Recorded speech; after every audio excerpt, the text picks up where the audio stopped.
الله: والبيع معاوضة المال بالمال. والبيع معاوضة المال بالمال. وهنا تلحظ أن منهج ابن قدامة في الكتاب هو البيان أكثر من التحقيق. ولذلك لما يأتي في الكافي لا يعرف بهذا التعريف، يعرفه تعريف أبسط واضح. يعني هدفه أن طالب العلم في دراسة هذا الكتاب أن يأخذ التصور الأولي، ولذلك أنه يخالف منهج الكتاب. لن نطرح التفصيل التحقيق الذي يذكره الإمام عليه رحمة الله في كتبه الأخرى. المسألة الثالثة بدأ فيها وهي شروط البيع.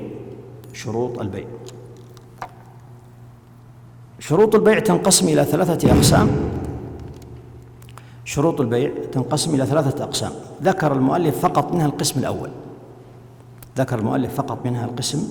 الأول.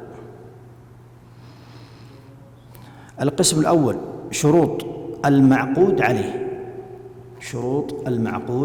عليه، وهذا ذكرها وفصلها. الثاني شروط العاقدين، مثل البائع أو المشتري، المؤجر والمستأجر، شروط العاقدين. الثالث شروط الثمن. شروط العاقدين وشروط الثمن لم يذكرها هنا، تجد تفصيل فيها مثلا في زاد المستقنع، لكن هذا ذكر النوع الأول وهو شروط المعقود عليه. وقد يكون المعقود عليه سلعة، وقد يكون المعقود عليه منفعة، أو يسميها علماء الاقتصاد خدمة. قد يكون المعقود عليه سلعة، تذهب تشتري كتاب ما هو سلعة، أو تذهب إلى مثلا طبيب تأخذ من استشارة، هذه منفعة، أو تسمى عند علماء الاقتصاد خدمة. واضح؟ طيب، بدأ رحمه الله في شروط البيع فذكر ضابط فقهي فقال: ويجوز بيع كل مملوك فيه نفع مباح إلا الكلب. هذا يسميه الفقهاء ضابط فقهي. وفرق بين الضابط الفقهي والقاعدة الفقهية ما هو؟ عائشة. الضابط الفقهي يختص بباب فقط. أحسنت.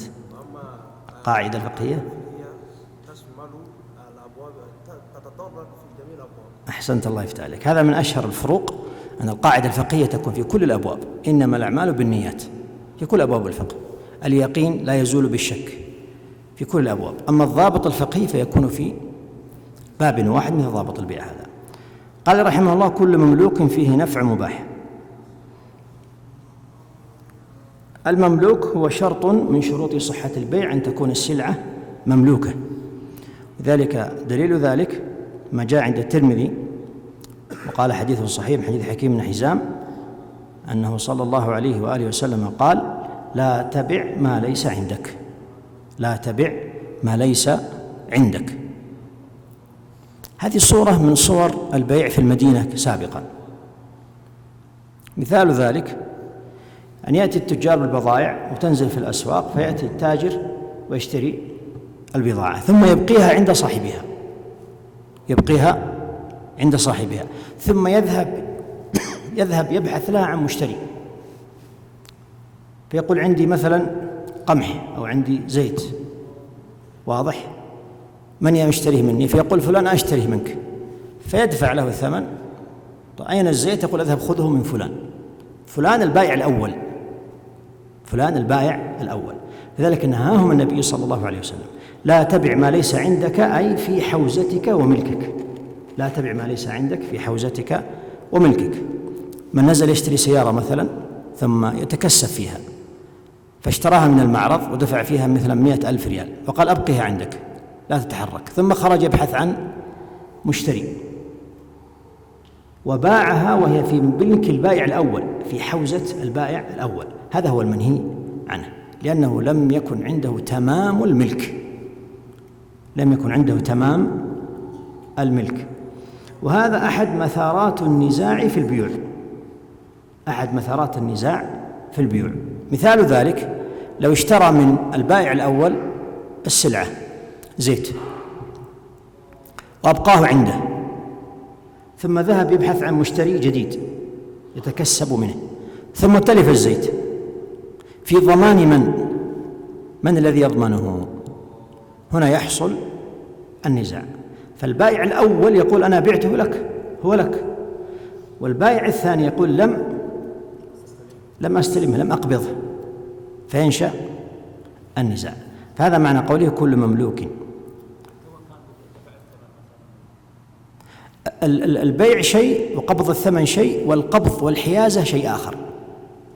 لذلك ابن عمر أراد أن يتبايع مع رجل، عبد الله بن عمر رضي الله تعالى عنه أراد أن يتبايع مع رجل اشترى سلعة أتى بها التجار، ثم خرج يبحث عن مشتري، فعرض عليه فوافق المشتري، فأراد أن يصافحه مصافحة البيع، فأمسكني رجل من خلفي، فالتفت فإذا زيد بن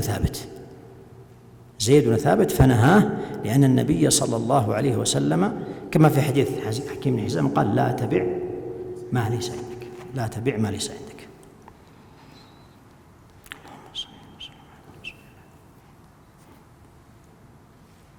ثم قال فيه نفع مباح، فكل مملوك فيه نفع مباح جاز بيعه إلا الكلب، فإنه لا يجوز بيعه ولا يجب غرمه على متلفه. أنتم درستم في الأصول الحد ولا لا؟ والتعريف بالحد والتعريف بالرسم ولا لا؟ فهذا جامع مانع. إذا قلنا كل مملوك فيه نفع مباح دخل فيه كل مملوك فيه نفع مباح، فيدخل فيه حتى الكلب، لأن صاحبه الذي أخذه ورباه أصبح في ملكه وفيه نفع مباح، مثل ماذا؟ حراسة، الصيد إلى آخره، واضح؟ فدخل فيه، فاحتاج إلى أن يستثني، فقال إلا الكلب، فإنه لا يجوز بيعه. كيف يتملكه الإنسان؟ يتملكه بالاستحواذ، يتملكه بالتربية، يتملكه بهذا الوجه، ولا يجب غرمه على متلفه. لو أتى شخص آخر ثم أتلف كلب هذا الرجل، وإن كان كلب حراسة أو كان كلب صيد أو كان كلب ماشية ورعي أغنام، فإنه لا يعتبر مال شرعا، لكن هل له أن يعاقب بعقوبة أخرى غير الضمان؟ نعم، للقاضي أن يعاقبه بعقوبة أخرى غير الضمان كالتعزير، وكما تعلمون في باب التعزيرات عقوبة غير مقدرة. طيب لماذا الكلب ليس بمال؟ قال لأن رسول الله صلى الله عليه وآله وسلم نهى عن ثمن الكلب، وقال من اقتنى كلبا إلا كلب ماشية أو صيد نقص من عمله كل يوم قيراطان. روى أبو مسعود الأنصاري رضي الله تعالى عنه كما في الصحيحين أنه قال نهى عن ثمن الكلب، وقال ثمن الكلب خبيث، والحديث متفق عليه.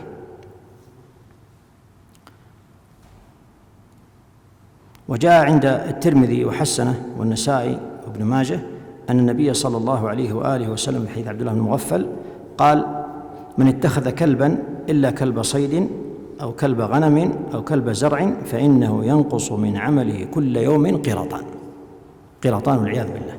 وهذا فيه دليل واضح على عدم جواز اقتناء الكلب إلا لمنفعة، وما ذكر هو مثال، فهو مثال. لو استفيد منه في منافع أخرى غير الصيد والزرع والماشية فإن هذا جائز، كما يستفاد مثلا منه في الجرائم الأمنية وغيرها. إذن ما هو ضابط المبيع؟ ما هو شرط صحة البيع في المعقود عليه؟ كل مملوك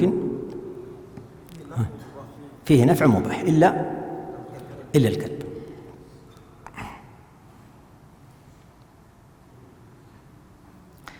إذا المسألة الأولى تكلمنا عن الدليل ثم التعريف ثم الشروط، سينتقل الآن صفات ما لا يصح بيعه، وكما تقدم ذكر 8 صفات. قال رحمه الله: ولا يجوز بيع ما ليس بمملوك لبائعه. ولا يجوز بيع ما ليس بمملوك لبائعه، سواء ليس بمملوك بالكلية أو ليس بتمام الملك. فإذا باع شيئا لا يملكه أبدا فهذا يسمونه بيع الفضولي.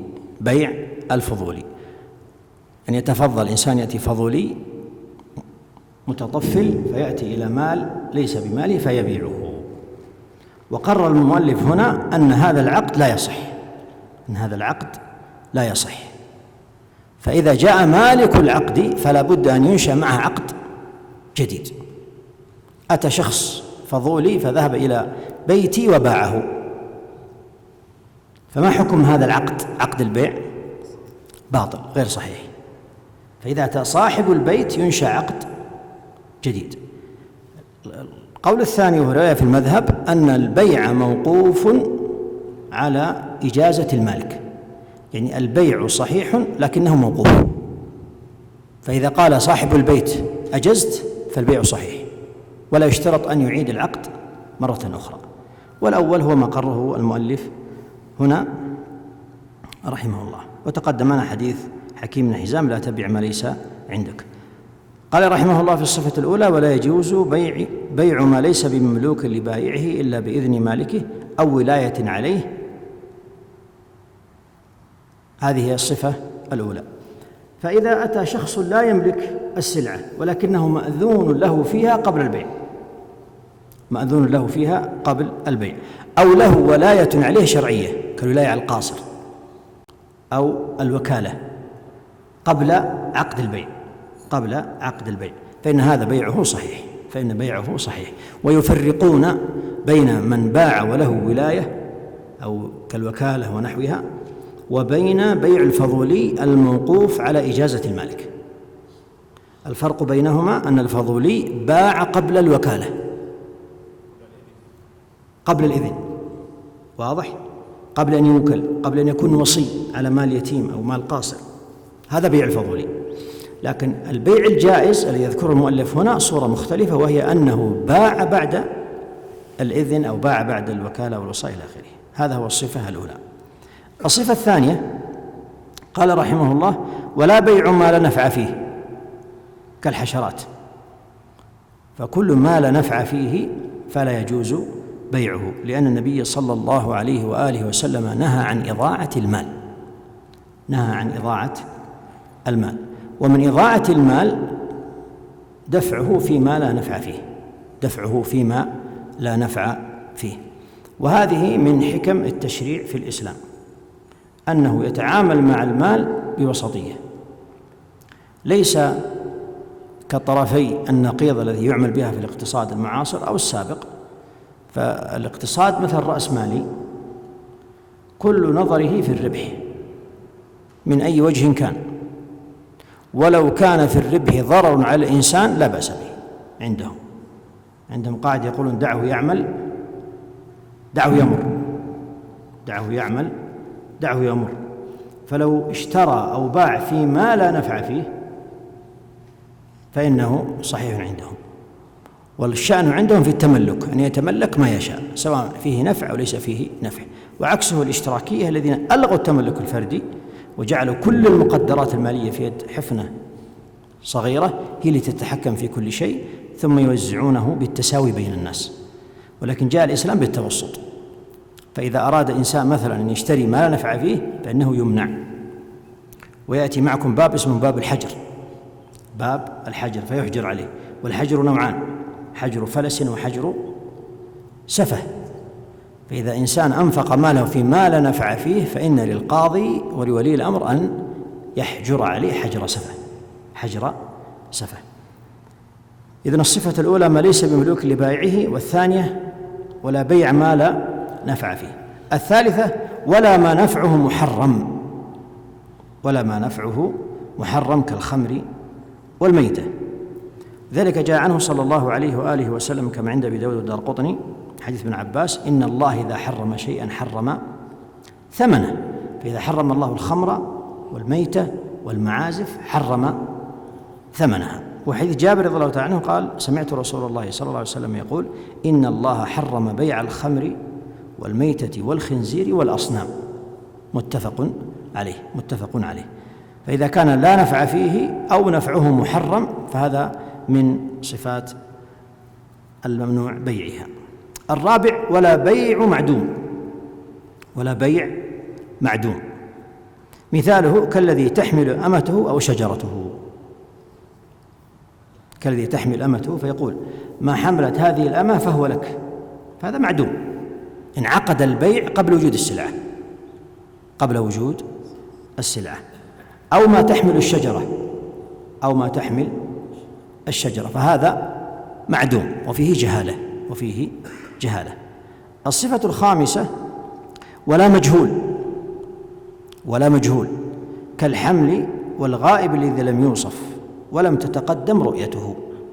والفرق بين المجهول والمعدوم أن المعدوم هو في العدم لم يوجد أصلا، ولكن المجهول موجود لكن لا تعلم صفاته.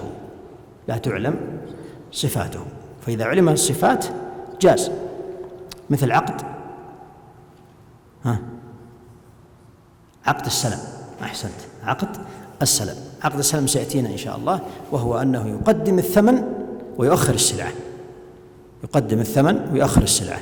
فالسلعة الآن معدومة لكنها موصوفة بأوصاف منضبطة. هناك 8 أوصاف ذكرها الفقهاء. قال في الزاد: عقد على موصوف في الذمة مؤجل بثمن مقبوض في مجلس العقد. فإذا كان مجهول فهذه الصفة الخامسة التي لا يجوز معها البيع.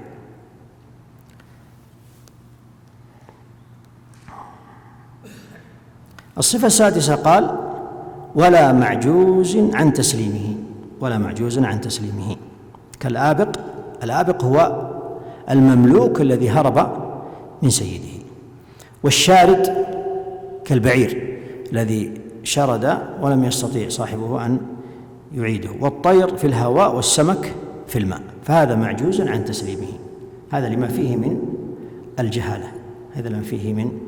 الجهالة. الصفة السابعة: ولا بيع المغصوب، لأن المشتري لا يستطيع أن يقبضه، لأنه ليس في حكم البائع، ليس في يد البائع، بل أخذه الغاصب. فلو إنسان اشترى أرض ثم تبين له أنها مغصوبة وليست في يد البائع فإن هذا عيب من عيوب البيع، يفسخ البيع معه. ثم استثنى رحمه الله فقال: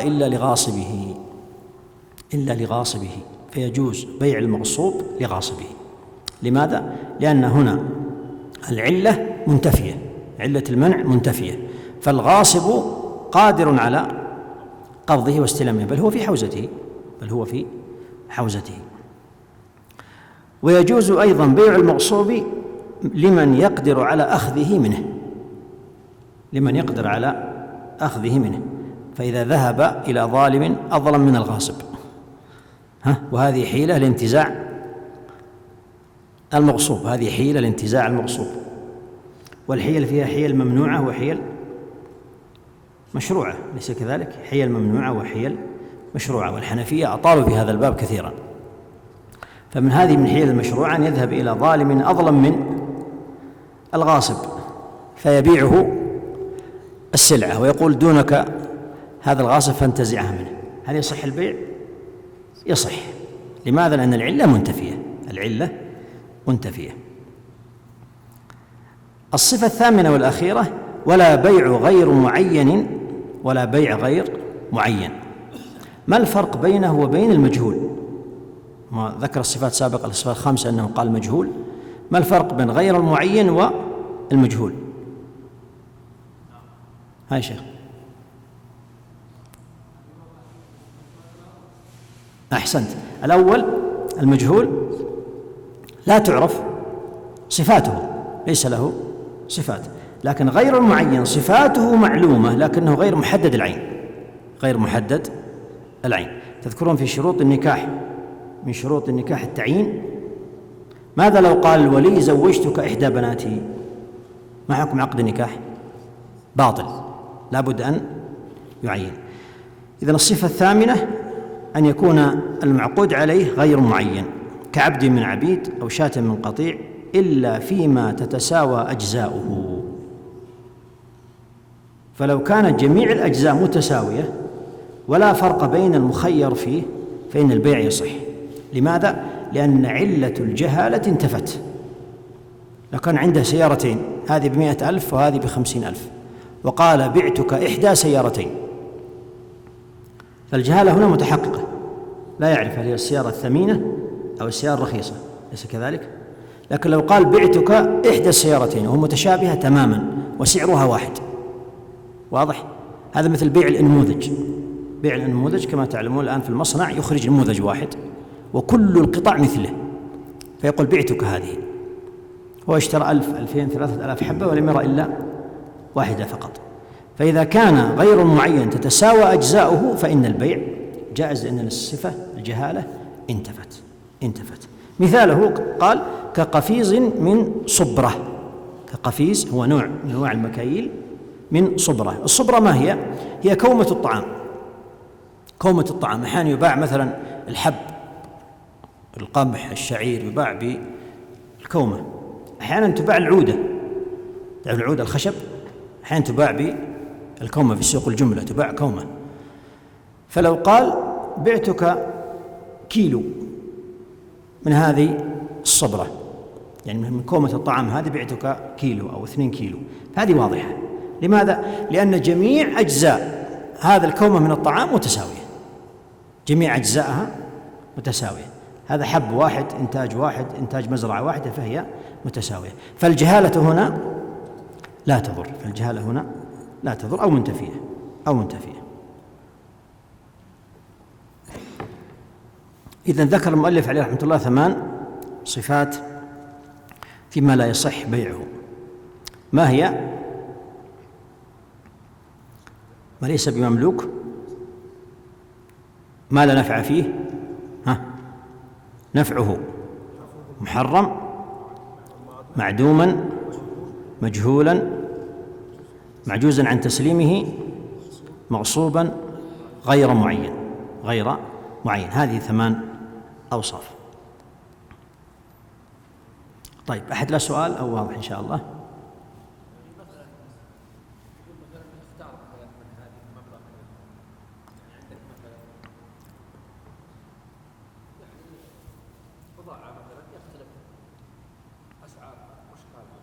نعم. أقول مثلا نختار منها واحدة مبلغ كذا. حددت المبلغ بس أسعار السلع أسعارها متفاوتة. ما رأي السادة الفقهاء؟ ويقول الثمن محدد 100 ريال يا شيخ، قال ادخل هذا المحل وخذ ما شئت 100 ريال، مع أنه يعلم أن أسعار السلع متفاوتة. هل في جهالة؟ ما في جهالة؟ ما رأيكم؟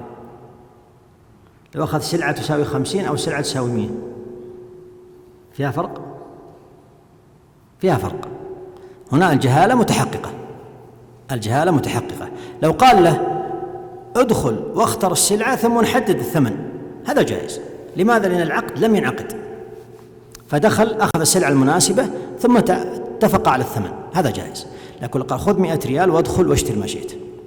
صورة أخرى لكنها صورة جائزة إذا كان جميع الأجزاء متساوية، لأنه محلات كل شيء ب5 ريال مثلها، فكل ثمن اتفق البائع والمشتري في علمهما أن الثمن واحد محدد، فهذا معلوم مسبقا تتساوى أجزاؤه في الثمن،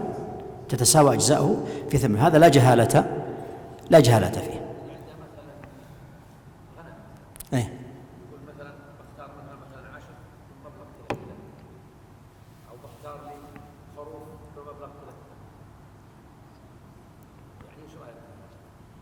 هذا في جهالة، وهذا أحيانا يعتمد على جهالة عدم معرفة أحد الطرفين. فإذا كان البائع خبير والمشتري ليس بخبير يبيع بهذه الطريقة، فإذا كان المشتري خبير لا يرضى البائع، يقال ادخل هذا 1000 ريال، ادخل خذ خروف، اشتري خروف. فلو علم أن المشتري خبير لا يعطيه. لماذا؟ لأنه يطمع في غفلته، يطمع في غفلته، وهذا جهالة. هذا جهالة لا تجوز، هذا جهالة لا تجوز إلا في حالة واحدة كما تقدم سابقا، إذا تساوت الأجزاء. إذا فرز 100 رأس من الغنم وأهل العرف يقولون هذه أسعارها متساوية، هذا لا فرق مؤثر، لا فرق مؤثر فيها. فلو أحاز مثلا 100 وقال بعتك منها 10 ب10,000 ريال، هذا لا تضر الجهالة، لا تضر الجهالة. طيب، ننتقل إلى المسألة الرابعة عنها، فصل في البيوع المنهي عنها. ذكر المؤلف 8 أنواع من البيوع، ذكر المؤلف عليه رحمة الله 8 أنواع من البيوع. وهنا فائدة معرفة نوع البيع يسهل معرفة الحكم، يسهل معرفة الحكم. فإذا عرفت هذه البيوع وعرفت صورها ثم أتت صورة مشابهة في الواقع، الواقع غير محصور ولا لا، فإنه يعينك على الحكم عليها. ولذلك الفقهاء من العلوم التي ولدوها من كتب من الفقه، هناك أكثر من 12 علما تولدت من علم الفقه. أحد العلوم يسمونه علم التخريج الفقهي، علم التخريج الفقهي، وهذا ألف فيه المذاهب الأربعة، ألف فيها بزيد الدبوسي من الحنفية، وألف فيه التلمساني من المالكية، وألف فيه الجويني من الشافعية، والسامري وغيره من العلماء. فإذا عرفت هذه الأنواع استطعت أن تخرج عليها الصور المعاصرة القريبة منها. واضح؟ هذا من فوائدها. قال رحمه الله: فصل في البيوع المنهي عنها. ونهى رسول الله صلى الله عليه وسلم عن الملامسة. ونحن نقرأ البيوع 8. حاول أن تركز على العلة، والعلة كما درستم في علم الأصول ما هي؟ وصف،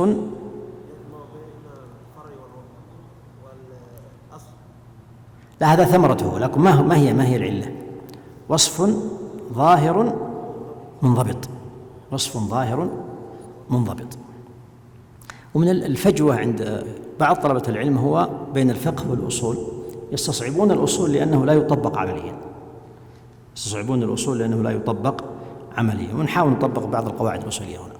طيب، البيع الأول هو بيع الملامسة، فسره فقال: وهي أن يقول أي ثوب لمسته فهو لك بكذا. تخيل أن الثوب مطوي ولا يعرف عيوبه، فيقول لا تفتح هذا الكيس، لا تفتح هذا الثوب، لكن تشتريه ب10. أو أي ثوب لمسته على هذا المكان بيدك فهو لك ب10. واضح؟ ما علة المنع هنا؟ الجهالة. قد يكون ثوب ممزق، قد يكون ثوب صالح، قد يكون ثوب غير صالح إلى آخره. قال: وعن المنابذة، وهي أن يقول أي ثوب نبذته إلي فهو علي بكذا، وهذا العلة فيه أيضا الجهالة. وهذا البيع الملامسة وبيع المنابذة هو من البيوع المتفق على منعها، والجهالة فيها واضحة جلية. جاء عنه صلى الله عليه وسلم في البخاري أن الرسول صلى الله عليه وسلم نهى عن المنابذة، وهي طرح الرجل ثوبه بالبيع إلى الرجل قبل أن يقلبه أو ينظر إليه. ونهى عن الملامسة، والملامسة لمس الثوب لا ينظر إليه. وعلة المنع هي الجهالة. طيب،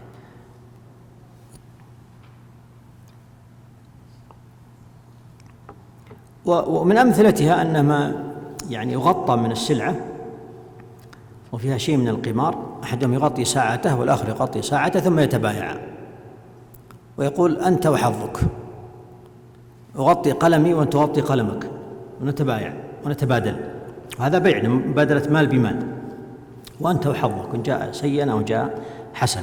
هذا مثل بيع المنابذة وبيع الملامسة.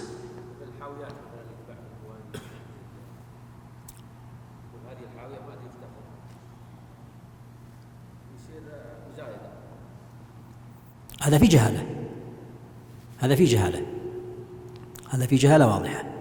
اللي يكون المعقود عليه هو أخذ ما في هذا الحاوية وأخذ ما في هذه الميناء وإخراجها.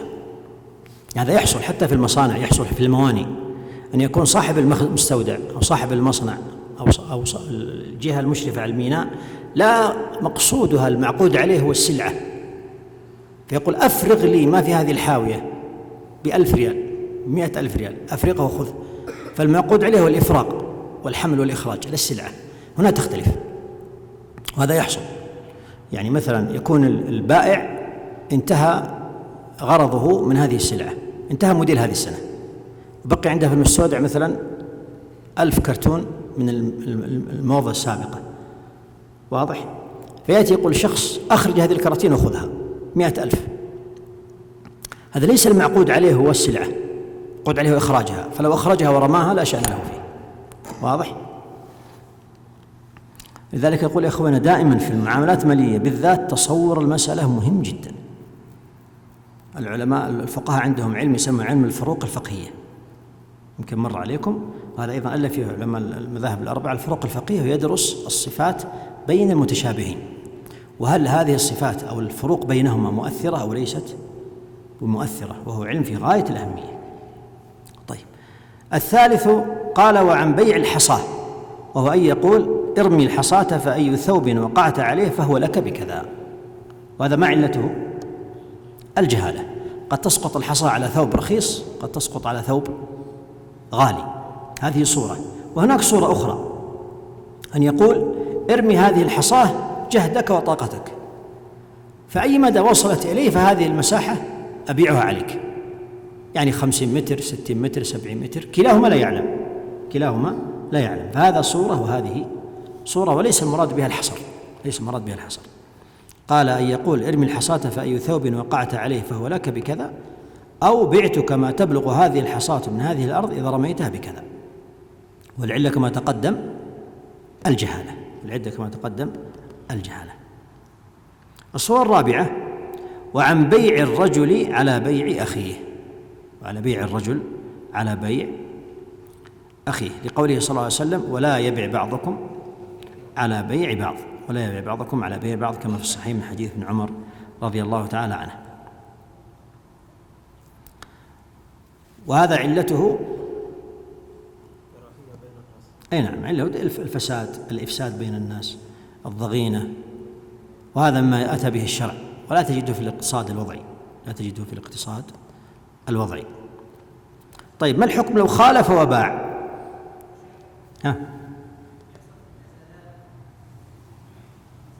إيه؟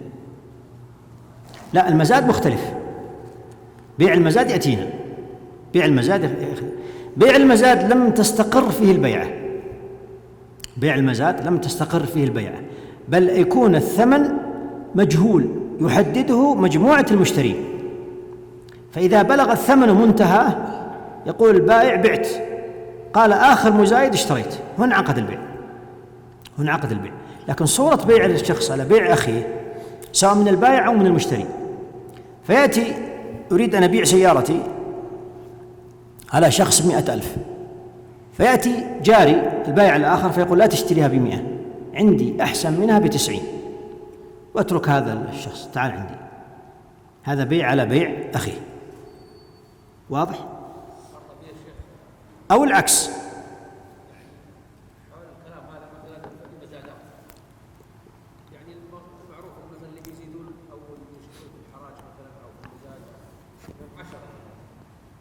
جاءت سلعة قالوا واحد بس يزيد، واحد ما نشتريها، واحد منا يعني يصير من المستفيدين. هذا تدليس المشتري، ليس تدليس البائع في المزايدة، هذا يأتينا الكلام عنه، لأن في البيع النجش سيأتينا في تدليس من المشتري، في تدليس من البائع، في تدليس من المشتري يأتينا إن شاء الله. إذن بيع على بيع أخيه لا يجوز، لا يجوز. ومن تفضل بيع هذه فيها تفصيل، هل أصبحت هذه النقود خرجت من الثمنية؟ يعني مثل النقود الحجرية، هذه فيها تفصيل. طيب، ما الحكم لو باع على بيع أخيه؟ لو اشترى مني هذه السيارة ب100,000 واتفقنا وانفض المجلس، ثم أتى جاري وقال له اترك عنك هذا الرجل، سأبيعك أفضل منها ب90، فذهب وترك البيع واشترى منه، فالعقد الثاني باطل. لماذا؟ لنهي النبي صلى الله عليه وآله وسلم. وقد قرر علماء الأصول أن النهي يقتضي الفساد، والمنهي عنه له 3 صور. تتحملون نتكلم في الأصول قليلا؟ المنهي عنه في الشريعة له 3 حالات. الحالة الأولى أن يكون منهي عنه لذاته، وأحيانا يكون منهي عنه ليس لذاته ولكن لوصفه الملازم الذي لا ينفك عنه. منهي عن وصف ملازم لا ينفك عنه. والحالة الثالثة أن يكون منهي عنه لوصف غير ملازم. مثال ذلك: نهى النبي صلى الله عليه وآله وسلم عن بيع الملاقيح والمضامين. هذا فحل من الإبل، فيأتي صاحب الفحل فيقول بعتك هذا الفحل ب1,000 ريال. المنهي عنه ماء الفحل، واضح؟ فهذا عاد إلى ذات المنهي عنه، فهذا منهي عنه باطل بالاتفاق. فهذا 1,000 ريال الذي دفعه مقابل ماء هذا الفحل فإنه عقد باطل. لماذا؟ لأن المنهي عنه عائد إلى ذاته. واضح الأولى. الثانية قال أن يكون المنهي عنه لوصف ملازم فيه. نهي في الشريعة عن الصلاة عريان، عن لبس الحرير، نهي عن لبس الحرير، ليس كذلك؟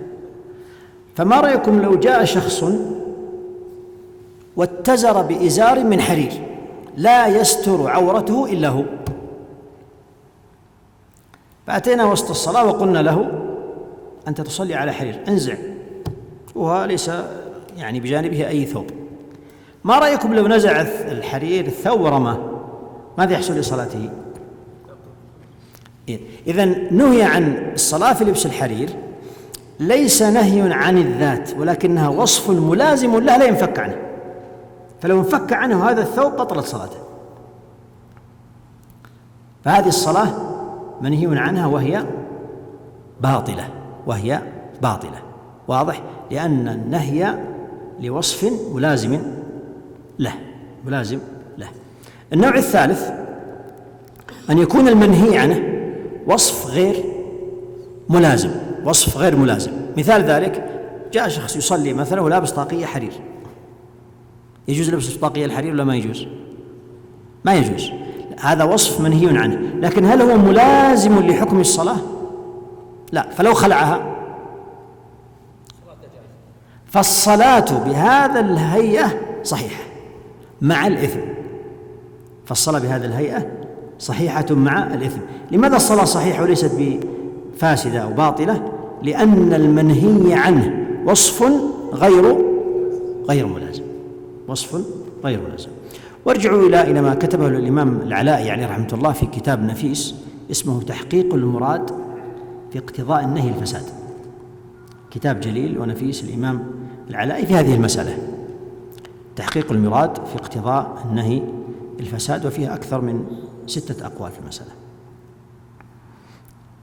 طيب، إذا قلنا أمثلة البيوع المنهي عنها 8، قلنا بيع الملامسة، وبيع المنابذة، وبيع الحصاة، وبيع الرجل على بيع أخيه.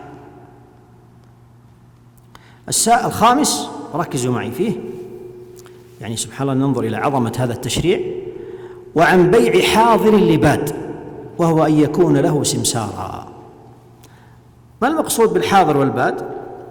إذا كان لدينا مثلا سوق، وأهل السوق هم أهل الحضر، مثلا سوق أبها مثلا، وهناك أشخاص في البادية، إما أصحاب زراعة وإما أصحاب مواشي أو حتى أصحاب صناعة، فهم ليسوا من أهل السوق ولا يعرفون أسعاره، لا يعرفون أسعاره. فالشرع المطهر يعلم أن مصلحة الناس في تفاوتهم في الأسعار، وبهذا يعيش الناس، وبهذا يعيش الناس. فنهى النبي صلى الله عليه وسلم أن يكون صاحب السوق الحضري، صاحب السوق، أن يكون سمساراً وبائعاً لهذا البدوي أو البادي البعيد عن السوق الذي لا يعرف أسعار السوق، فيأتي فلا يبيع إلا من فلان. وفلان ماذا الضرر الذي يتضرر به على الناس؟ هو أن يتحكم ويضر بالأسعار، هذا واحد. والضرر الثاني أنه يضر بالكمية. يعني تعرفون البيع مربوط بقانون العرض والطلب، فإذا قل الطلب وأخفيت هذه البضاعة ارتفع العرض، إذا قل العرض ارتفع الطلب، أصبح الناس يطلبونه، يقول الثوب الفلاني من الميزة الفلانية هذا غير موجود في السوق، ويبحث الناس عنه حتى يرتفع سعره فيبيعه على الناس بضرر. واضح؟ فهذا معنى قوله ولا يبيع حاضر لباد. قال ابن عباس فسره يكون له سمسارا، فلا تباع إلا عن طريق هذا الشخص. بل جاء عنه صلى الله عليه وسلم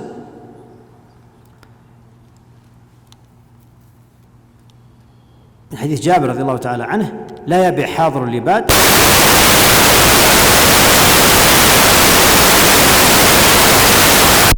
في التعليل، لأن هناك طرق لمعرفة العلة في الأصول، هناك نصية وهناك اجتهادية. واضح؟ درستم الاجتهادية، الصبر والتقسيم، طرد والعكس، مناسبة والإخالة، درستموها في الأصول ولا ما درستوها؟ درستوها يا شيخ؟ هذا نص، لأن النبي صلى الله عليه وسلم نهى لا يبيع حاضر لباد ثم علل، فقال دعوا الناس يرزق الله بعضهم من بعض. ما معنى يرزق الله بعضهم من بعض؟ أي يستفيدون من اختلاف الأسعار، يستفيدون من اختلاف الأسعار. فهذه الحكمة لو باع لأهل السوق الحاضر أو الحضري فانتفت، فيتحكم في الكمية فيخفي هذه السلع فيضر بالناس، أو أنه يرفع الأسعار فيضر بالناس.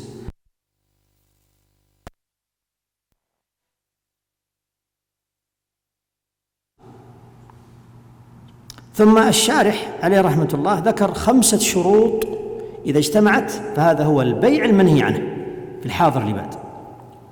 5 شروط إذا اجتمعت فهذا هو البيع المنهي عنه في الحاضر لباد.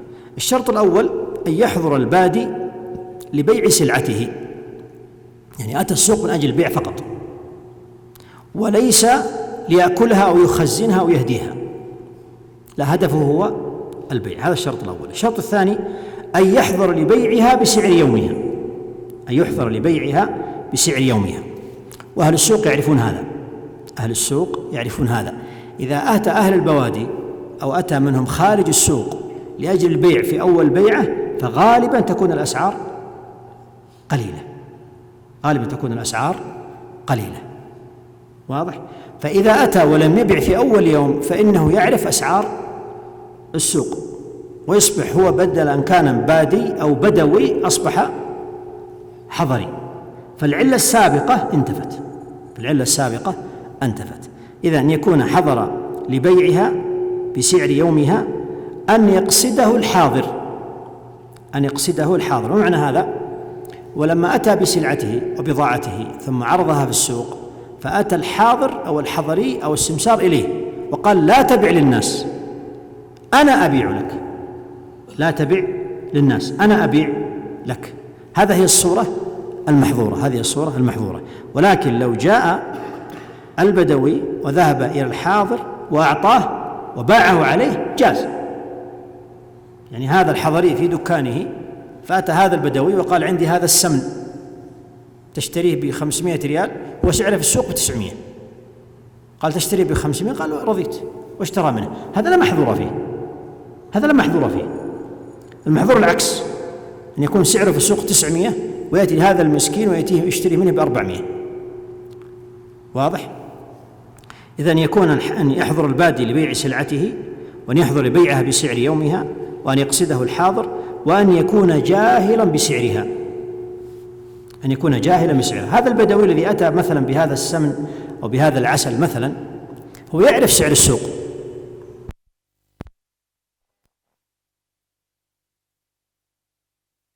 بسعر منخفض، يريد أن يبيع بسعر منخفض، فهذا هو الذي تنازل عن حقه، أسقط حقه، بل قد يرضى أن يبيع بالخسارة، قد يرضى أن يبيع بالخسارة. هذا يسميه الفقهاء بيع الإطاحة، يعني البيوع عندهم بالنسبة للربح ثلاثة، البيوع بالنسبة للربح ثلاثة، هناك بيع المرابحة وبيع التولية وبيع الإطاحة، وكلاهما أو كلا الثلاثة مقصود عند التجار. فبيع المرابحة أن يبيع بربح، أن يبيع بربح أعلى من سعر التكلفة. بيع التولية أن يبيعه بلا ربح، كما يقال يبيعه برأس ماله.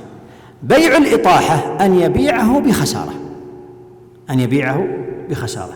وهل في بيع التولية فائدة إذا باع برأس المال ولا ما فيها فائدة؟ ما فيها فائدة. والإطاحة هل فيها فائدة؟ ما فيها فائدة. عند التجار عندهم أكثر من 5 فوائد، عندهم أكثر من 5 فوائد في بيع التولية وبيع الإطاحة، لكن لا نريد أن نفسد على التجار، عندهم فيها فوائد، ذلك أجازها الشرع. فإذا أتى البدوي ليبيع السمن أو ليبيع العسل وهو يعلم كم السعر وباعها بأقل فهذا لا إشكال فيه. الخامس والأخير أن يكون بالناس حاجة إلى سلعته، أن يكون بالناس حاجة إلى سلعته. لماذا؟ لأن ما به حاجة يتحقق به الضرر. لكن لو أتى البدوي وباع يعني يسميها في هذا العصر كماليات، يعني أشياء للزينة، أشياء، فهذا لا ضرر على الناس فيه. لكن تخيلوا أن الناس محتاجين إلى الحب مثلا، ويأتون من البادية لبيع الحبوب مثلا أو لبيع المأكولات مثلا، ثم يأتي هذا السمسار فيفسد عليهم أسعارهم ويأخذها من البدوي من السوق. فإذا اجتمعت هذه الشروط الخمسة وذكرها الشارح في العدة. إذن النوع الخامس ما هو؟ أن يبيع حاضر لباد. وهل هناك فرق بينه وبين تلقي الركبان؟ نعم هناك فرق سيأتينا. بيع حاضر لباد يكون في السوق، هذا البدوي بالغنم دخل إلى السوق وبدأ يبيع، أتى هذا التاجر مباشرة إليه، وهذا يحصل في السوق مباشرة، قال لا تبيع شيء ولا تفتح السيارة، أنا أشتري منك الرأس ب600 ريال. هذا مسكين لا يعرف سعر السوق فيبيع مباشرة، ثم يأخذها كاملة ويبيع، إما يؤخرها وإما يبيع الرأس ب900 أو بأكثر، فيكون في ضرر على الناس. وماذا لو علم هذا البدوي أنه خدع؟ هل له حق خيار الغبن أو لا؟ هذه مسألة أخرى. البيع السادس وهو بيع النجش اللي سألت عنه يا شيخ. بيع النجش أن يزيد في السلعة من لا يريد شراءها، إنما قصده المغالاة وخداع المشترين. النجش أو المزايدة هو أن يكون السلعة الذي يحدد ثمنها هم المشترون حسب التنافس بينهم حتى تستقر إلى أعلى سعر، ثم ينشأ العقد بين البائع والمشتري. فالنجش ما هو؟ أن يأتي فيه خديعة للمشترين، فيأتي شخص لا يريد الشراء فيغالي في الثمن وينافس فيه، فيظن الذي يريد الشراء أن هذا هو ثمنها. أو هناك طرق أخرى، أن يأتي من لا يريد الشراء فيبالغ في صفاتها، فيقول مثل هذه الغنم صفتها في المزايدة، فيقول ما شاء الله هذه الغنم صفتها كذا وكذا وكذا، وهو كاذب، يريد فقط ليش؟ خداع المشتري. هذا من التدليس الذي لا يجوز، هذا من نهى عنه النبي صلى الله عليه وسلم. عن أبي هريرة رضي الله تعالى عنه النبي صلى الله عليه وسلم قال: لا تلقوا الركبان ولا يبيع بعضكم على بيع بعض ولا تناجشوا، ولا يبيع حاضر لباد كما في المتفق عليه.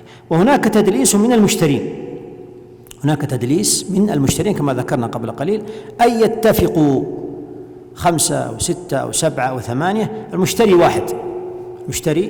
واحد فيأتي 6 أو 7 معه لا يريدون الشراء، ولكن ليدلسون على البائع، فإذا قال صاحبهم شيئا يسكتون، فلو زاد أحد غير صاحبهم عابوا في السلعة حتى يظن البائع أن هذا هو ثمنها فيبيع. فكل تدليس وخداع لا يجوز، وهذا في بيع النجش.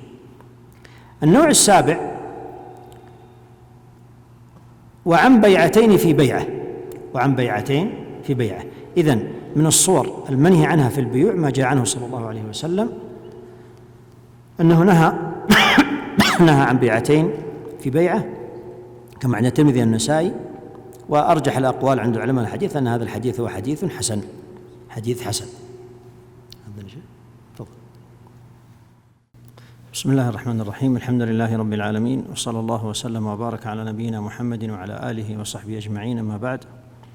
اللهم علمنا ما ينفعنا وانفعنا بما علمتنا وزدنا علما وعملا يا رب العالمين. ما شاء الله كان، ونعوذ بالله من حال أهل النار.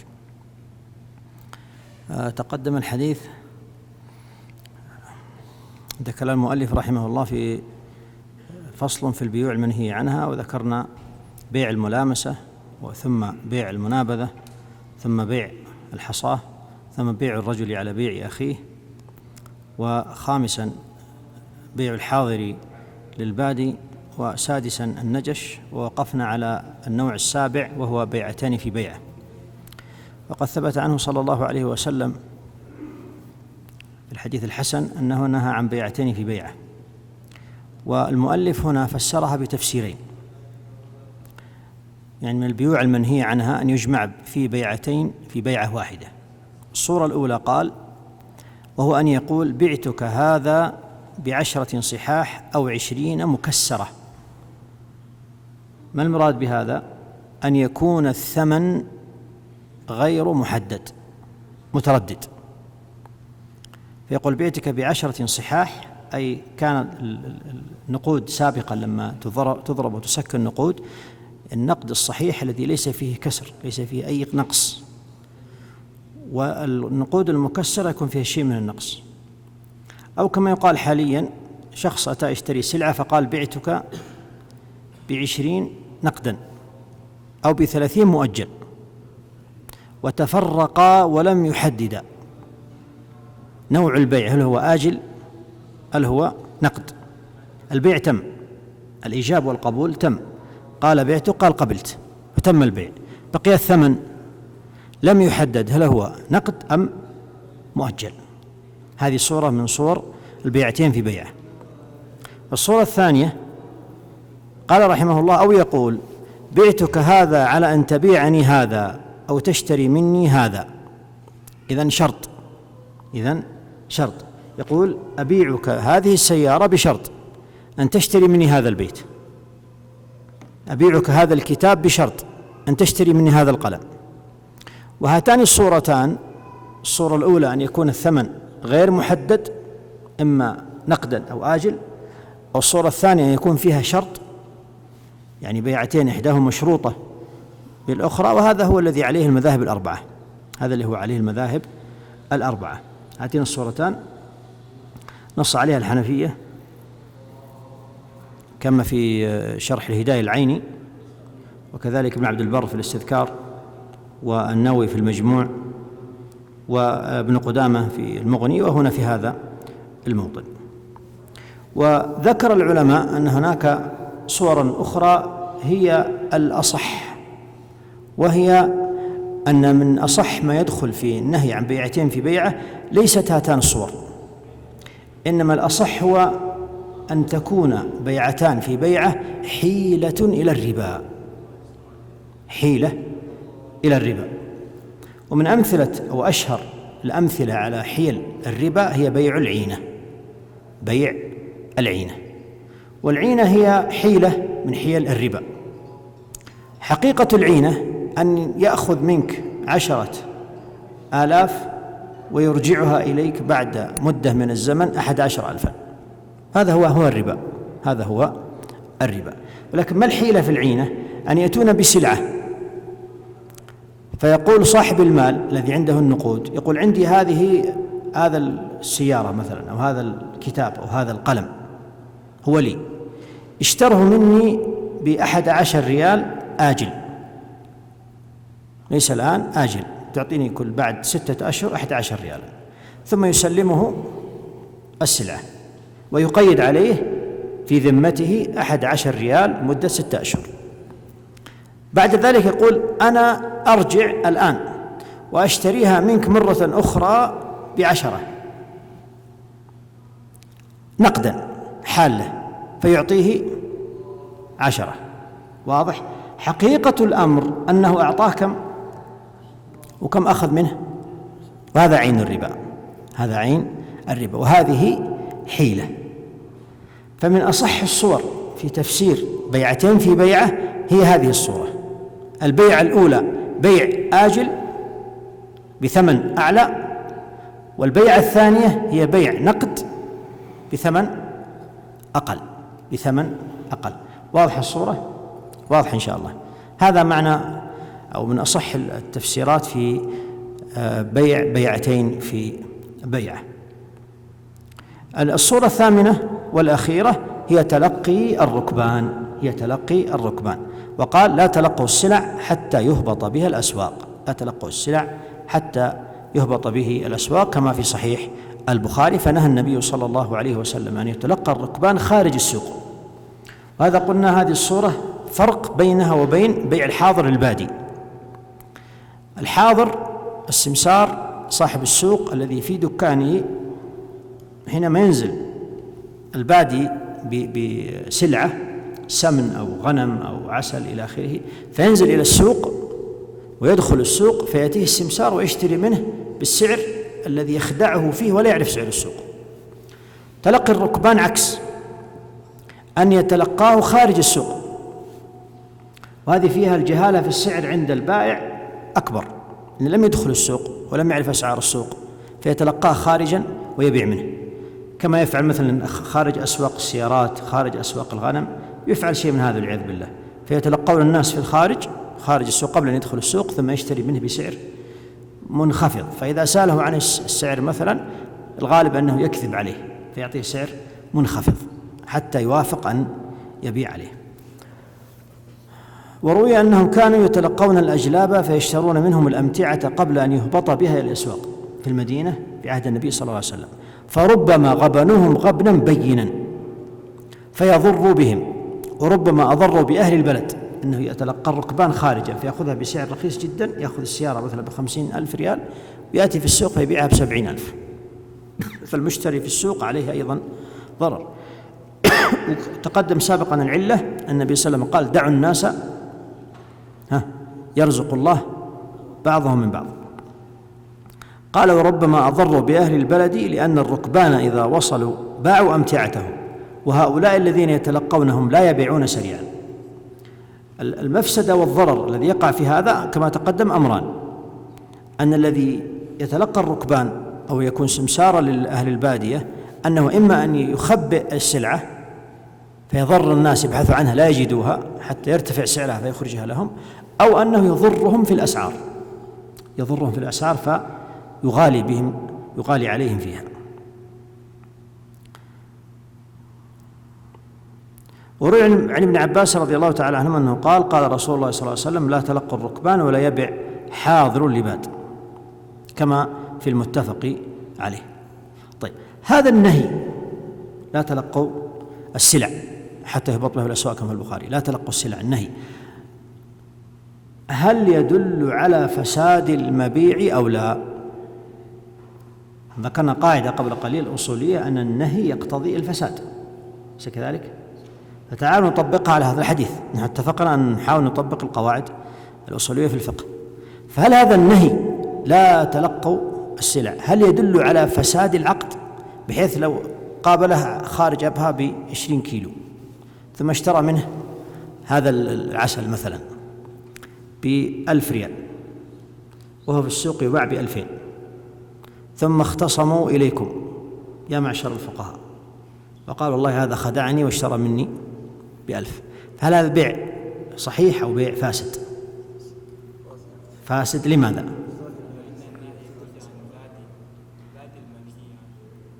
ذات السلعة منهي عنها، العسل كالخمر مثلا.